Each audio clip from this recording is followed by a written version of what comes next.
Hello, gang. So this reception got over early,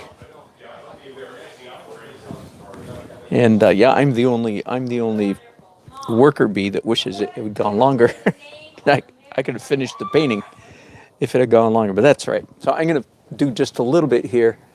Let me zoom in for you. Let you see the.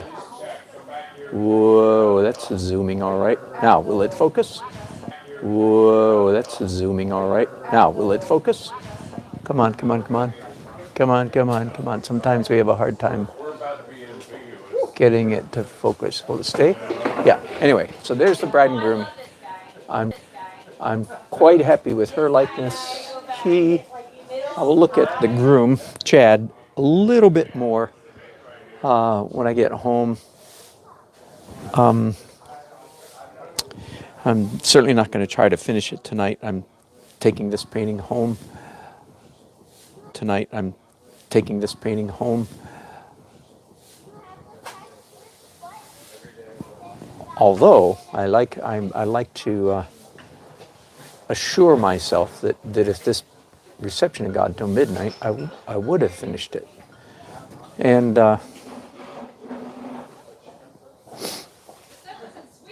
that's nice because I've had a whole streak lately of not finishing wedding paintings. I used to finish them all, but that was before I started doing this kind of thing, full-on portraits of the bride and groom.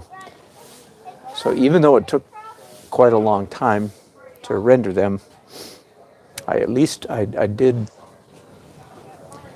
finish the bride and groom tonight, and I'm quite happy with them. I think I might feel different on Monday or Tuesday when I look at it with friends. I don't know how much of that you caught or missed, just as well. So other thoughts. So I was talking about not overdoing it. That's the plan. Don't overdo it. Ride the brakes all the way. Tell myself the whole way, no, no, no, no, no, do I really need to make this mark? That's a good way to put it. Ask myself the whole time, do I really, really need to make this mark?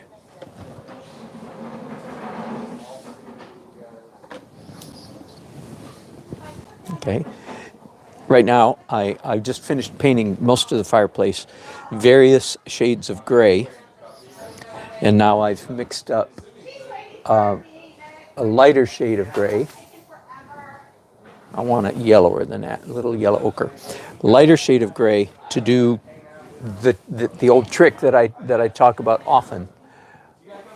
Especially, again, I know if you follow me often, you've heard me say this, but especially if there's a time where you cover, and I think I can zoom in a little bit here, where you cover a lot of area.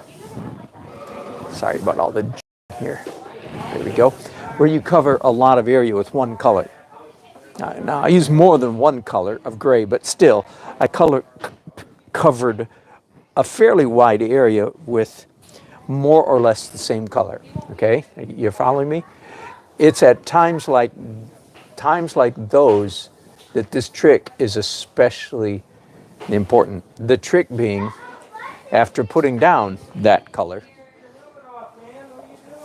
you mix up some grays, in this case, just slightly lighter than what you put down, and come back and put this lighter gray on top of what you just put down. Okay? I like to say that changes it from paint, if you will, changes it from paint to a painting. We don't want paint, we want a painting. Okay, so I'm asking myself the question, do I really need to make this mark? The answer is yes, I do. Do I need to make that mark? Do I need to make that mark? Do I need to make that mark?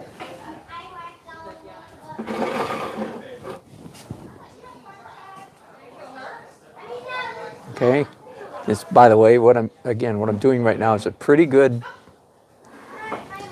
clinic primer on how I paint the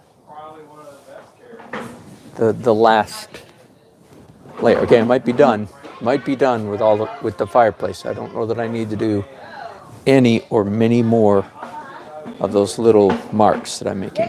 Okay. The way I finish a painting, do I need to make this mark? I think I do.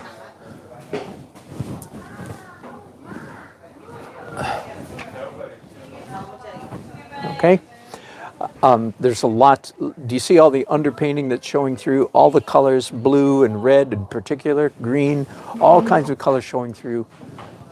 Let them show through. That's a huge part of my thinking. All right.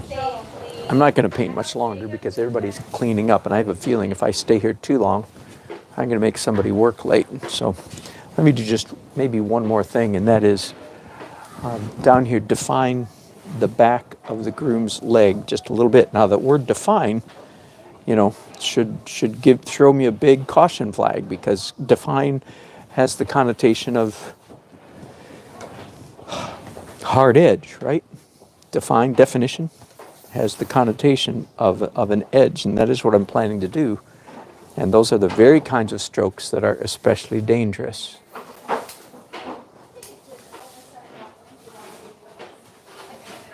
But I'm going to do just that much. I think that's all. Now I've got this wonderful greenish gray color on my brushes, very, very muted. And it seems to be the color that is the color of the floor down here. So let me use this while it's on my brushes. Whoops, I just went off the screen, didn't I? Here we go. Use this color right now just to give a little bit of definition. Again, that dangerous word again. Do I really need to make that mark? Do I really need to make this mark? I think I need to make that one and this one.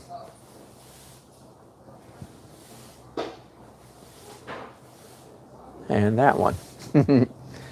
And one down here. Am I on the screen? Am I on? Yep. Barely. Way down there at the bottom. And that's, okay, I keep saying that's probably all. I'll do one more. Okay? I'm going to stop there for now. Resist the temptation to cover up this red blob, whatever that is. Not going to resist the temptation to sharpen up that shadow, though. Okay, that's enough, though.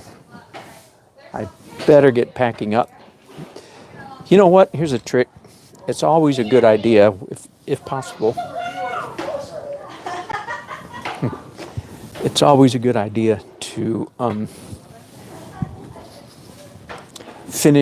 take a break in a painting, stop painting while you're still enjoying it.